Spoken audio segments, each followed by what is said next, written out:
السلام علیکم viewers, welcome to my YouTube channel me and my world. آج میں آپ کے لیے قطر پروڈکشنز کے ڈرامہ عمر سیریز کی قسط نمبر 22 کا اردو ترجمے کے ساتھ اوور ویو لے کر آئی ہوں۔ ڈرامے کی طرف بڑھنے سے پہلے آپ سب سے گزارش ہے کہ میرا چینل سبسکرائب کریں، میری ویڈیوز لائک کریں اور زیادہ سے زیادہ اپنے فیملی فرینڈز کے ساتھ شیئر کریں۔ شکریہ۔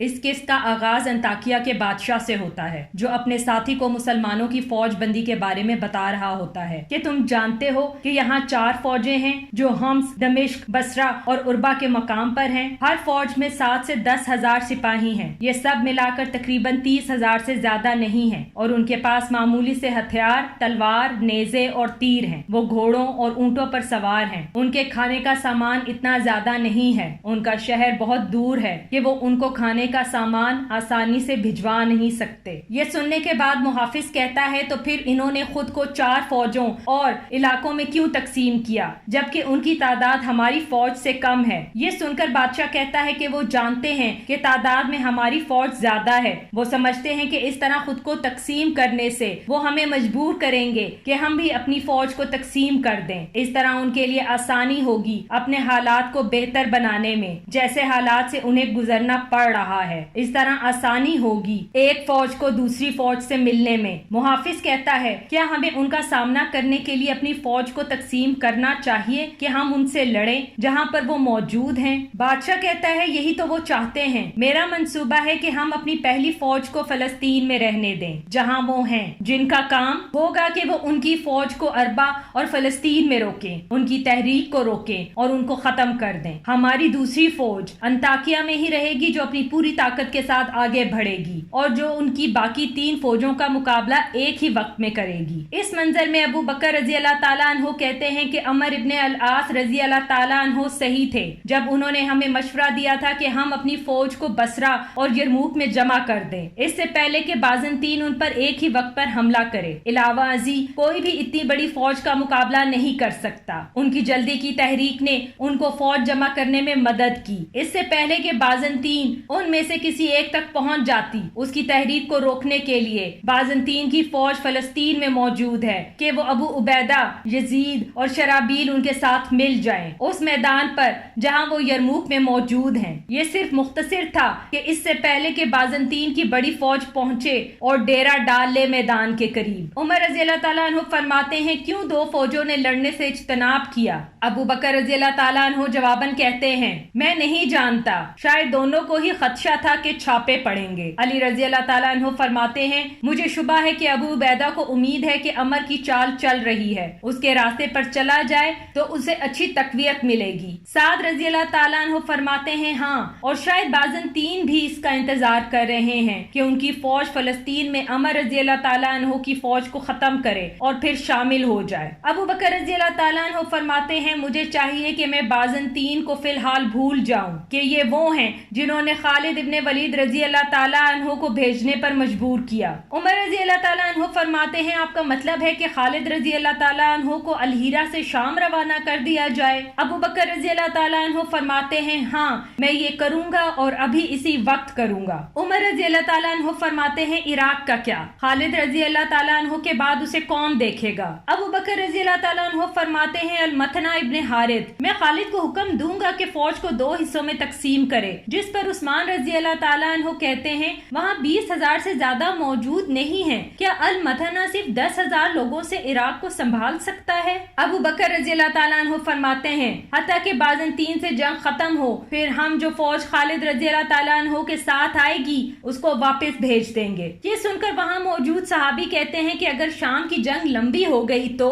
جس پر ابو بکر رضی اللہ تعالیٰ عنہ انہیں کہتے ہیں کہ یہ ایسا ہوگا کہ خدا ہمیں بڑی تعداد میں بازنطین کی فوج پر موقع دینا چاہتا ہے، اس طرح یہ ایک بہت بڑی جنگ ہوگی۔ اگر ہم جیت گئے تو ہم ان کی طاقت کو ایک ہی بار میں توڑ دیں گے، ورنہ دوسری صورت میں فارسیوں والا مقابلہ ہوگا۔ سعد رضی اللہ تعالیٰ عنہ کہتے ہیں، مجھے نہیں لگتا، مجھے ڈر ہے کہ المثنہ آدھی فوج کے ساتھ پیچھے رہ گیا تو فارسی اس پر حملہ کرنے کی کوشش کریں گے اور ہم وہ کھو دیں گے جو ہم نے وہاں حاصل کیا۔ ابو بکر رضی اللہ تعالیٰ عنہ فرماتے ہیں، ہمیں اس طرح چیزوں کو دیکھنا چاہیے جیسے وہ ہیں۔ بازنطین نے اپنی تمام فوج کو ہمارے خلاف خلاف کھڑا کر دیا ہے اور ہماری زیادہ تر فوج وہیں پر ہے. ہمارے پاس اتنا وقت نہیں. اگر بازنطین غالب آ گئے خدا نہ خواستہ، ہم نہیں جانتے کہ ہمارے ساتھ کیا ہوگا. اس طرح ہار ہمارے لوگوں کے حوصلوں کو جہاں عراق میں ہیں مجروح ہوں گے اور فارسیوں کو پیغام ملے گا. لیکن اگر ہم روم کو ہرا دیں تو پھر فارسیوں کے حوصلے اور بھی پست ہو جائیں گے. پھر ہم ایک کے بعد ایک فوج ان کے پیچھے بھیجیں گے جس طرح ہمیں حالات لگے. یہ سننے کے بعد عمر رضی اللہ تعالیٰ عنہ کہتے ہیں کہ آپ ٹھیک کہہ رہے ہیں خلیفہ، لیکن سپہ سالار کون ہوگا اگر خالد ان کے ساتھ شام میں مل جاتے ہیں؟ ابو بکر رضی اللہ تعالیٰ عنہ جواب دیتے ہیں خالد رضی اللہ تعالیٰ عنہ ہی سپہ سالار رہیں گے. عمر رضی اللہ تعالیٰ عنہ فرماتے ہیں آپ نے انہیں سپہ سالار بنا دیا جبکہ ابو عبیدہ رضی اللہ تعالیٰ عنہ وہیں پر موجود ہیں. ابو بکر رضی اللہ تعالیٰ عنہ یہ سننے کے بعد عمر رضی اللہ تعالیٰ عنہ سے کہتے ہیں ہمارے اور تمہارے درمیان یہ جنگ ختم کرو. میں جانتا ہوں ابو عبیدہ خالد سے بہتر ہیں اور اس نے اسلام کو جلدی قبول کیا تھا، لیکن خالد کو جنگ میں ابو عبیدہ اور باقی سب پر بصیرت حاصل ہے. ابو عبیدہ ایک نرم دل انسان ہے، اسے موت کا ڈر نہیں، لیکن مجھے اس بات کا ڈر ہے کہ کہیں وہ ایسا قدم نہ اٹھائیں جو ہماری ہار کا سبب بنے. عمر ابن علاس رضی اللہ تعالیٰ عنہ ایک ذہین شخص ہے، لیکن مجھے ڈر ہے کہ وہ خطرہ محسوس کرنے میں دیر نہ لگا دیں. اکرمہ، یزید اور شرابیل سب ہی بہت خطرناک ہیں. ان میں سے کوئی بھی خالد رضی اللہ تعالیٰ عنہ کی طرح منصوبہ بندی نہیں کر سکتا اور نہ ہی حالات پر قابو پا سکتا ہے. اور اس کے علاوہ کسی نے بھی کوئی بہادری والی جنگ نہیں لڑی جیسے خالد نے لڑی ہیں. اور دوسری طرف خالد ہی بلی کے صبر کو شیر کی چھلانگ سے جوڑ سکتا ہے. وہ تیز اور خطرناک ہے لیکن جلد باز نہیں. وہ اپنے منصوبے پر عمل کرتا ہے، بہادری سے لڑتا ہے. میں کیوں نہ اسے سپہ سالاری دوں؟ ابو عبیدہ خالد کی سربراہی میں رہتا ہوا برا محسوس نہیں کرے گا. وہ ہے جو اپنی زندگی میں ذاتی فوائد کو نہیں دیکھتا، وہ خدا کی راہ میں لڑتا ہے، سپہ سالاری کے لیے نہیں. یہ کہہ کر ابو بکر رضی اللہ تعالیٰ عنہ چلے جاتے ہیں. اس منظر میں خالد رضی اللہ تعالیٰ عنہ اپنے ساتھیوں کو کہتے ہیں کہ ہمیں دو چیزوں کو ایک ساتھ دیکھنا ہوگا. ایک ایسا راستہ جس سے ہم جلد ہی اپنے بصرہ کے بھائیوں سے مل سکیں، اور دوسرا یہ کہ اس راستے میں کوئی دشمن کی فوج نہ ہو اور نہ ہی آبادی والی جگہ. اس طرح میں روم کی فوج کے پیچھے نکل پڑوں گا. اب ہمیں ایک ایسا راستہ دیکھنا ہوگا. مختلف راستوں کا جائزہ لینے کے بعد خالد اپنے ساتھیوں سے کہتے ہیں کہ چوتھا راستہ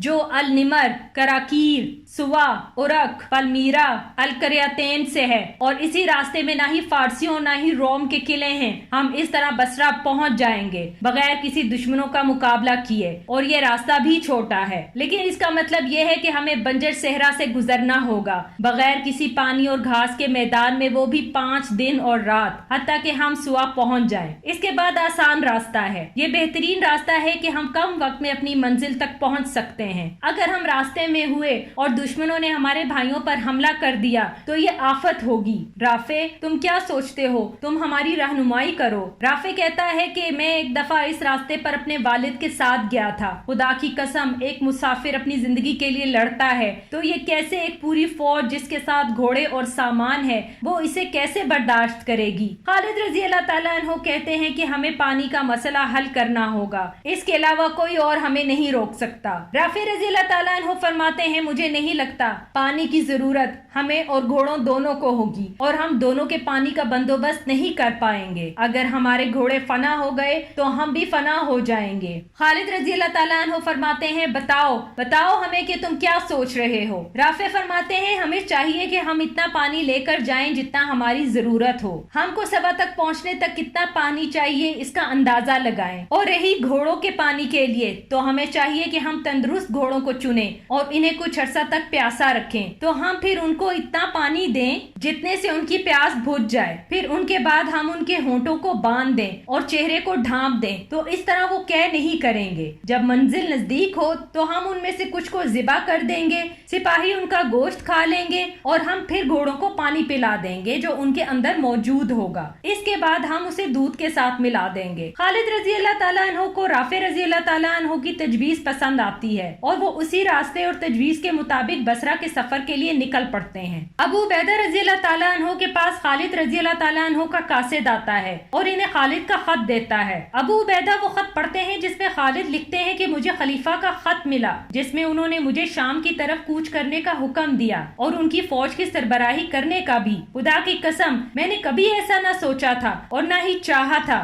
کہ وہ ایسا کریں۔ تم اس مقام پر رہو جہاں ہو، تمہارے احکامات کی اطاعت ہوگی اور تمہاری رائے پر عمل ہوگا۔ تم ان مسلمانوں میں سے ہو جو ظلم کے خلاف کھڑے ہوئے اور جس کی رائے اٹل ہے۔ خدا تمہیں اور مجھے اپنی رحمتوں سے نوازے اور جہنم کی آگ سے ہمیں بچائے۔ وعلیکم السلام ورحمۃ اللہ۔ یہ خط پڑھنے کے بعد ابو عبیدہ رضی اللہ تعالیٰ عنہ قاصد کو کہتے ہیں کہ ہمیں خلیفہ کا حکم نامہ پہلے ہی مل چکا ہے، خدا ہمیں اس سے نوازے جو اس نے ہمارے لیے سوچا، اور خالد کو سلام کہنا۔ پھر اشارہ کرتے ہوئے پوچھتے ہیں کہ یہ کیا ہے؟ قاصد جواب دیتا ہے کہ یہ تمام سپاہیوں کے لیے خالد رضی اللہ تعالیٰ عنہ کی طرف سے ہے۔ ابو عبیدہ رضی اللہ تعالیٰ عنہ فرماتے ہیں تو پھر تمام لوگوں کو یہ پڑھ کر سناؤ۔ قاصد پھر اونچی آواز میں خط پڑھتا ہے جس میں لکھا ہوتا ہے کہ مجھے خلیفہ کا خط ملا جس میں انہوں نے مجھے تم لوگوں کے ساتھ ملنے کے لیے کہا۔ میں اپنے راستے پر رواں ہوں، وہ وقت دور نہیں، اس سے پہلے میرے گھوڑے ہمارے آدمیوں کے ساتھ تم لوگوں کے درمیان ہوں گے،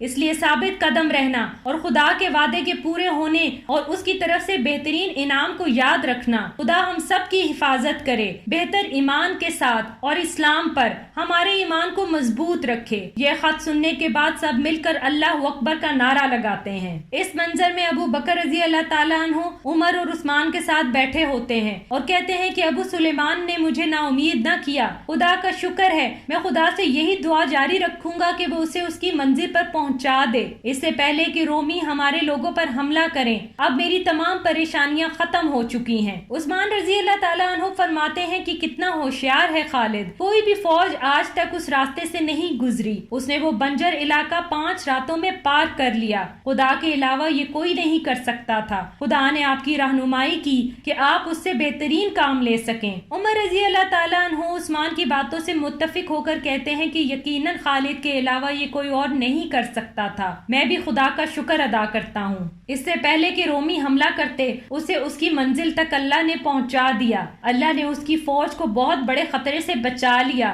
جو اس راستے پر موجود تھا۔ اگر وہ مجھ سے مشورہ کرتا تو میں اس کے خلاف ہی مشورہ دیتا۔ خالد اپنے فیصلے کسی کی پرواہ کے بغیر کرتا ہے۔ ابو بکر رضی اللہ تعالیٰ عنہ فرماتے ہیں لیکن وہ خدا کے فضل سے وہاں پہنچا ایک بھی سپاہی کی جان گوائے بغیر۔ عمر رضی اللہ تعالیٰ عنہ کہتے ہیں وہ موت کے دہانے پر تھے، کیا یہ بھی خدا کے فضل سے نہ تھا؟ عثمان رضی اللہ تعالیٰ عنہ فرماتے ہیں کہ خدا نے انہیں پانی دیا۔ عمر رضی اللہ تعالیٰ عنہ فرماتے ہیں ہمیں خدا کا شکر ادا کرنا چاہیے اس کے لیے۔ ابو بکر رضی اللہ تعالیٰ عنہ فرماتے ہیں وہ شخص جو لوگوں کا شکریہ ادا نہیں کرتا وہ بھی خدا کی نافرمانی کرتا ہے۔ عمر رضی اللہ تعالیٰ عنہ فرماتے ہیں یقیناً میں خالد کی لگن، ذہانت اور دور اندیزی کی تعریف کیے بنا نہیں رہ سکتا۔ وہ وہی لوگوں کو کرنے کے لیے کہتا ہے جو وہ خود کر سکتا ہے، ان میں کچھ کمزور بھی شامل ہیں۔ اس کے علاوہ اس کی صلاحیت کی بھی تعریف کرتا ہوں اور ہمدردی محسوس کرتا ہوں اس کے آدمیوں کے لیے۔ اگر اس کی ہمت ابو عبیدہ کی اچھائی سے مل جائے تو دونوں معتدل ہو جائیں گے۔ ابو بکر رضی اللہ تعالیٰ عنہ عمر رضی اللہ تعالیٰ عنہ سے کہتے ہیں جیسا کہ ابو بکر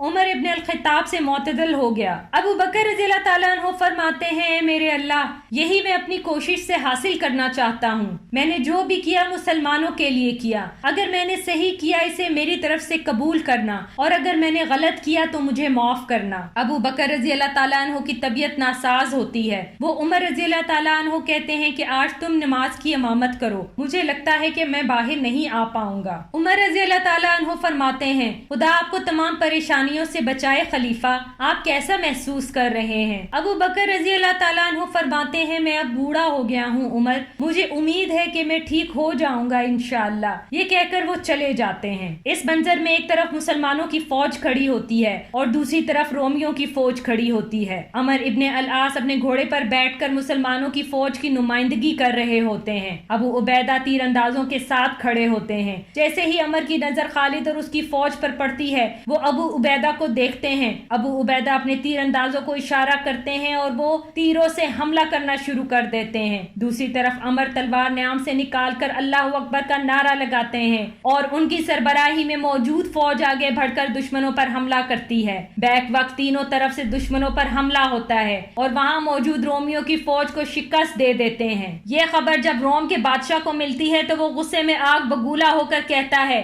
مجھے سمجھ نہیں آ رہا کہ عرب بصرہ سے نکل کر آئے اور فلسطین پہنچ گئے اور ہماری پہلی فوج کو حیران اور ختم کر دیا اور سب یرموک واپس آ گئے۔ ہماری پہلی فوج کہاں تھی؟ کوئی حرکت کیوں نہ ہوئی؟ وہ کیسے یہاں آئے؟ اس کے ساتھ ہی اس قسط کا اختتام ہوتا ہے۔ آخر میں آپ سب سے گزارش ہے کہ میرا چینل سبسکرائب کریں، میری ویڈیوز لائک کریں اور زیادہ سے زیادہ اپنے فیملی فرینڈز کے ساتھ شیئر کریں۔ اگلی قسط تک کے لیے اپنا خیال رکھیں۔ شکریہ۔